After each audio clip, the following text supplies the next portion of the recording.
The Purification Rundown is a spiritual activity based on and administered according to the doctrine and practices of the religion of Scientology as set forth in the writings of L. Ron Hubbard and adopted by the Church. No part of the rundown is intended as the diagnosis, prescription for, or treatment of any bodily or physical condition or ill.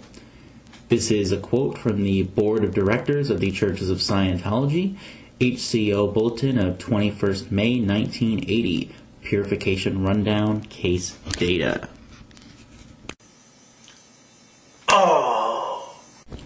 The Purification Rundown is an integral part of Narconon's detoxification portion of their drug treatment program.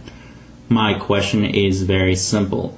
If this niacin-filled song and dance is not to be used for the treatment of any bodily or physical condition or ill, why is it being used to treat drug addiction? I'm fairly sure addiction can fit into the category of a physical condition without too much cajoling. So why is something that is classified as a spiritual activity being used to treat an extremely serious medical issue? What makes the Purification Rundown any more valid than, say, psychic surgery or going to see Benny Hinn and having him slay you in the spirit? I'm going to hazard a guess and say that it's probably nothing. Does Narconon tell people that the detox portion of their program is a spiritual activity that they don't think should be used to treat anything physical? If not, they better pray there isn't a God.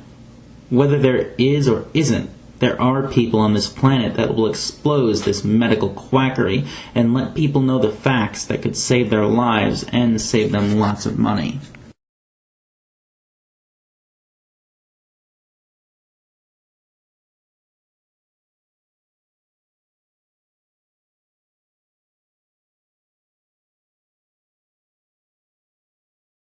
Folks, ladies and gentlemen, Thetans, I'm talking crazy talk here. I mean, I have to. I've got the word crazy in my name after all. I'm forgetting that L. Ron Hubbard has a reputation as a brilliant scientific mind.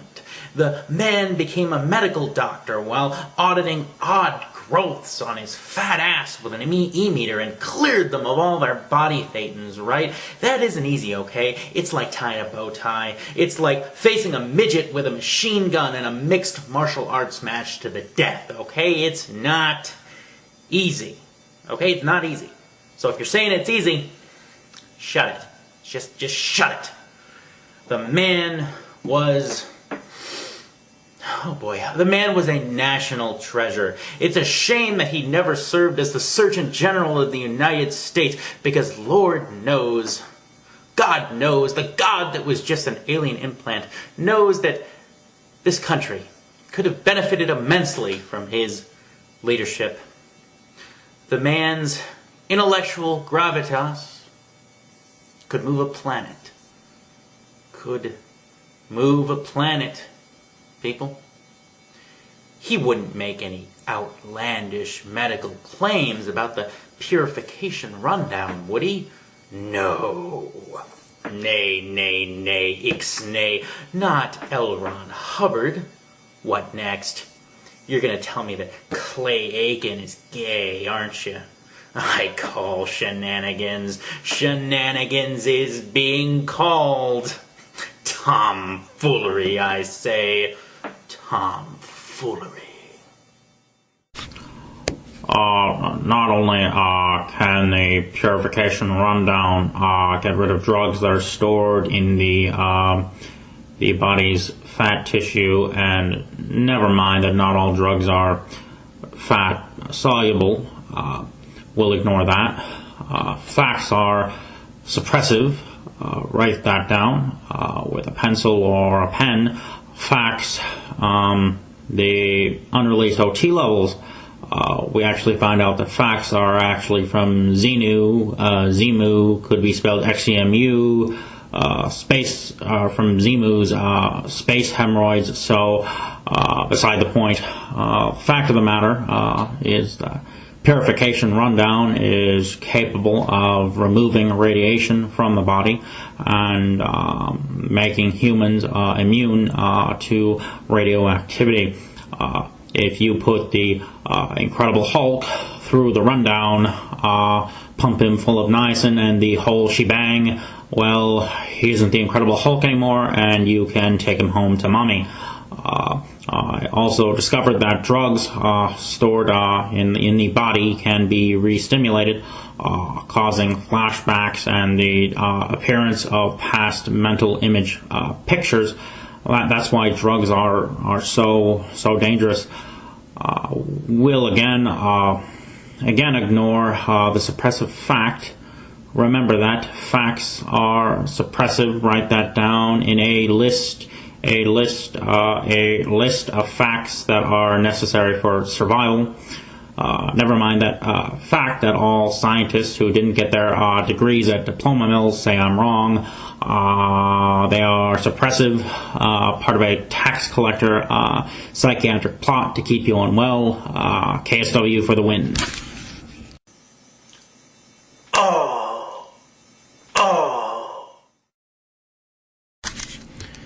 This world is full of bad ideas. Some of them make you look silly. Others have more serious consequences.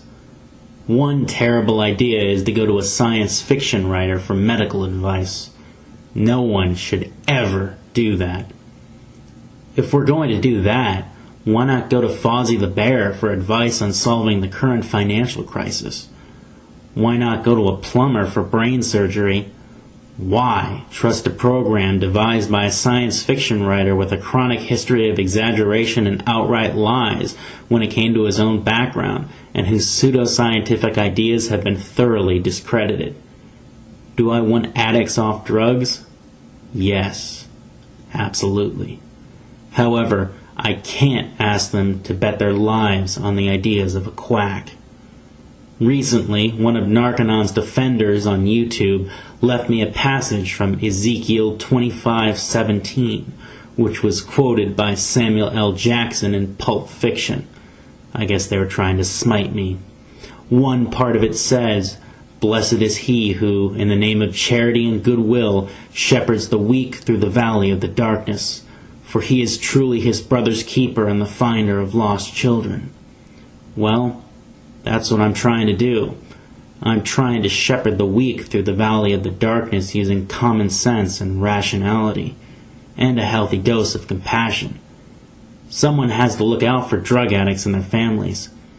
These videos on Narconon are my small, nearly insignificant way of doing that. Please, if you know anyone who is looking at treatment options, let them know about the dangers of Narconon. This presentation has not been without levity, but I am deadly serious when I say that I pray that people steer clear of Narconon's doors.